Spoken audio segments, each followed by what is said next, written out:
Olá, meu nome é Paulo Cogos, eu estou aqui na Irlanda, em Dublin. E eu não ia fazer nenhuma live aqui na Irlanda, que tem muita coisa interessante para ver, mas aqui eu achei que cabia fazer uma live, porque o que eu vi aqui é indescritível em palavras, então eu prefiro mostrar com imagens.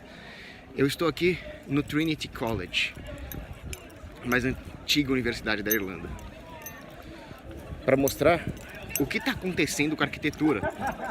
É muito interessante a história aqui do lugar.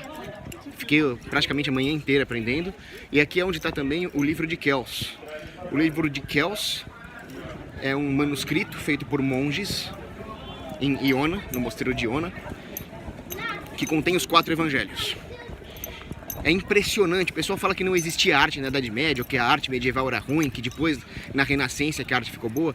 Quem fala isso não entende a ideia que permeava o pensamento medieval, de que nós não contemplamos apenas a imagem em si, mas tudo aquilo que a imagem passa, e não é só isso. Porque esse era um pensamento muito arraigado na iconografia ortodoxa, por exemplo.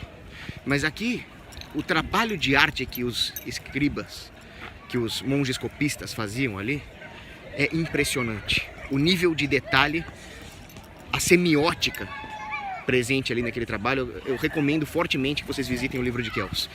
Então, nesse prédio está o livro de Kells. É o prédio também onde tem uma biblioteca impressionante, a maior biblioteca da Irlanda. Agora vocês vão ver o que tem atrás de mim. Olha que absurdo.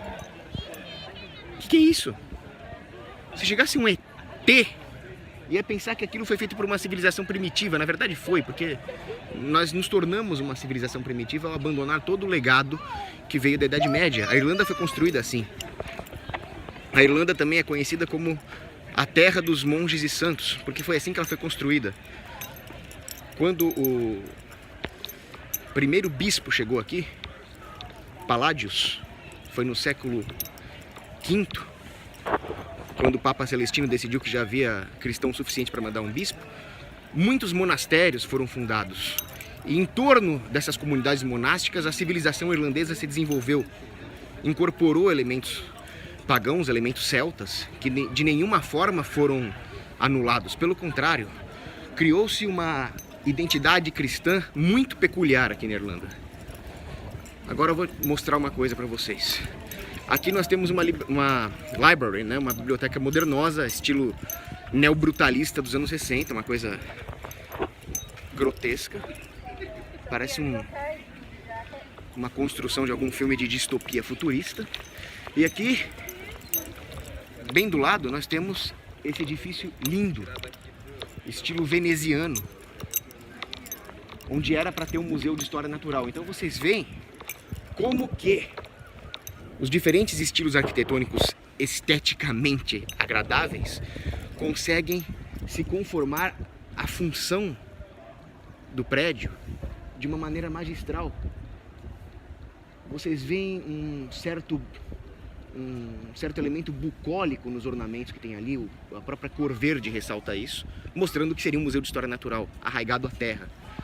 Uma hierarquia causal entre tudo aquilo que o homem descobriu em termos de princípios estéticos e técnicas artísticas, subordinado à terra de onde nós viemos, o pó que Deus usou para nos fazer. Então tudo isso você pode depreender olhando para essa construção. Agora olha para isso aqui. O que é isso aqui? Isso aqui é um bloco de concreto. Isso aqui mal servia para ser um tijolo gigante. Se chegasse um alienígena aqui de Marte e pousasse um disco voador, ele ia falar, bom, eu acho que esse prédio foi construído por uma civilização primitiva bárbara, depois eles evoluíram e fizeram esse. Se eu contasse para o ET que a ordem cronológica é o inverso disso, eu não ia contar isso para ele, porque ele ia querer jogar raios gama em nós. Agora eu vou mostrar o campus principal. Estou indo para lá, que eu já vou sair, vou visitar a igreja de St. Patrick agora. Tá quase na hora já. Então essa live eu vou tentar não me alongar muito. Esse prédio aqui é um prédio de tijolos. Tijolos vermelhos, ou seja, red bricks. Por isso que ele chama Rubric. Rubric é uma corruptela de red brick. É muito interessante. Aliás, o Trinity College, ele era um monastério. Ele foi fundado no século XI. E aqui havia centros de aprendizagem porque os monges se dedicavam à oração, ao estudo e ao trabalho. Em torno dessas comunidades monásticas, uma civilização, um livre mercado se desenvolveu. E esses monges foram responsáveis por difundir muito do conhecimento clássico na Europa. Então a cristandade medieval resgatou o conhecimento clássico. O problema foi um sujeito chamado Henrique VIII.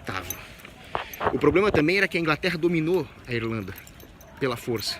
A Irlanda, durante muito tempo, eu diria que até hoje, ficou subordinada politicamente aos desmandos dos monarcas britânicos. E quando Henrique VIII chegou ao poder, isso foi muito pior para as comunidades monásticas que viviam aqui. Por quê? Porque ele era casado com Catarina de Aragão. E ele queria se divorciar dela para casar com Ana Bolena. Por quê? Porque Ana Bolena era 20 anos mais nova, é das novinhas que eles gostam mais. Ele quis se divorciar. A Catarina de Aragão era prima do Sacro Imperador Romano Germânico, que não aceitou semelhante coisa, porque o divórcio era uma desonra para a família da Catarina de Aragão. Pressionou o Papa não deu o divórcio, eu acho que ele não devia dar mesmo. Henrique VIII se separou da Igreja Católica e criou a Igreja Anglicana.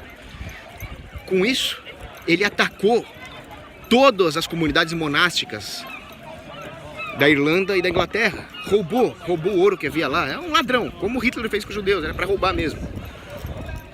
E o monastério que tinha aqui foi destruído. Mas, ideia da Elizabeth I, que era filha do Henrique VIII, foi criar uma universidade aqui. Mas já não era uma universidade como aquelas que foram fundadas no começo da Idade Média. No meio da Idade Média, aliás, 1200. Já era um aparelho fisiológico para aumentar o poder da Elizabeth I, porque ela percebeu que se ela financiasse a formação dos intelectuais, e esses intelectuais criassem argumentos para normatizar a situação de domínio da Inglaterra sobre a Irlanda, ela teria uma situação mais estável de poder. Então serviu para alimentar o poder imperialista da Inglaterra contra a Irlanda, do qual eles só foram se libertar formalmente em 1922, depois de muita pancadaria. Inclusive, durante o East Rising, em 1916, metade das baixas foram civis. Depois eu posso fazer uma live sobre isso. Fato curioso, durante os combates de 1916, havia uma trégua das 10 às 11 da manhã. Por quê? Porque a batalha se dava num parque. E o mantenedor do parque exigia que a batalha parasse para que ele pudesse alimentar os patos. Isso é um fato muito interessante, muito curioso que tem aqui. Mas voltando a falar dos colleges, é interessante ver como que o Estado deturpa o conhecimento. Então o Estado se coloca como uma entidade acima do próprio conhecimento. No momento em que ele cria regulações para dizer quem é o detentor do conhecimento e quem não é. Isso é o diploma. O diploma é o Estado se colocando acima do próprio conhecimento como uma entidade supra-epistemológica. É por isso que, dentro do ambiente universitário, as ideias tortas, as ideias desordenadas, nominalismo e assim por diante, foram ganhando espaço. Então existem aqueles que dizem que se não fosse a universidade, o Ocidente não teria sido contaminado pelo nominalismo. Mas eu iria mais para trás, eu diria que a culpa não é da universidade de forma alguma. Tem coisa muito interessante numa universidade. São instituições boas em si, mas que foram pervertidas por quem? Pelo Estado. É ali que surge o nominalismo. O Estado é a primeira forma de nominalismo. É o nominalismo da autoridade. A autoridade que deveria emergir da família, da caritas, acaba se estabelecendo por um decreto. Isso é nominalismo. Agora eu vou mostrar aqui o campus, como ele é interessante. Nesses dois prédios, estilo georgiano, King George, que procurou resgatar muitos elementos estéticos do classicismo greco-romano. As colunas, por exemplo. Inclusive, esse prédio não parece, mas é uma capela. É uma capela ecumênica. Foi a primeira capela ecumênica da Irlanda, onde juntaram-se as 4 grandes denominações cristãs.